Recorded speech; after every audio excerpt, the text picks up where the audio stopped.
a baby back in his mother's arms tonight after the SUV he was sleeping in was stolen. Details next. Before calling the new McPlant a McDonald's burger, we had to make sure of a few things. First, we needed to make sure it looked like one. Then, we had to make sure it would make you take a hard right.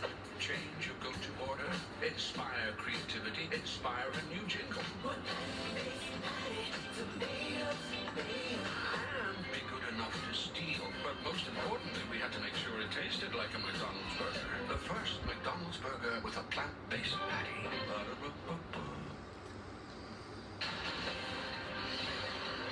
Now at 11 on KPIX 5 News, Facebook now blocked in Russia amid the latest fallout in Eastern Europe. How the conflict is impacting the economy worldwide. Ukrainians never give up.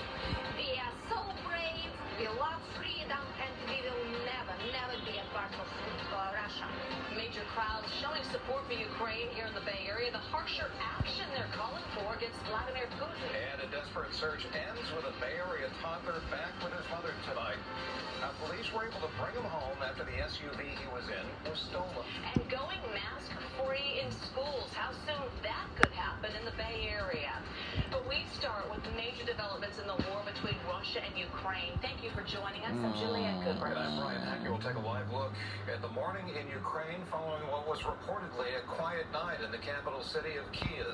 As tensions with Russia flare, here's a look at the top headlines. At this hour, Russia has reportedly rendered Facebook unusable across that country amid rising friction between the Kremlin and the Bay Area-based company. Meanwhile, the Russian ruble has plunged in value as the U.S. and other Western countries block Russia's central bank from SWIFT. In Ukraine, U.S. intelligence officials say that troops could arrive at any time now from neighboring Belarus to fight alongside Russian troops. The ongoing conflicts with Russia is leading to a U.S. stock futures plunge. The Dow dropping more than 500 points, while the S&P 500 dropped 2%. NASDAQ futures were 2.7% lower as well.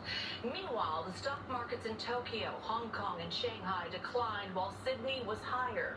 And tomorrow, the UN is set to hold an emergency meeting to discuss the conflict. Back in the Bay Area, live look at San Francisco City Hall, which is blue and yellow again tonight in solidarity with Ukraine. This is many locals are doing what they can to support Ukrainians. For the last week, hundreds have gathered in front of City Hall every day. And today, KPIX 5 reporter Betty Yu caught up with those calling for harsher action against Russia. Ukrainians and their supporters turned out in large numbers in San Francisco tonight. They also urged people to take actionable steps beyond donating.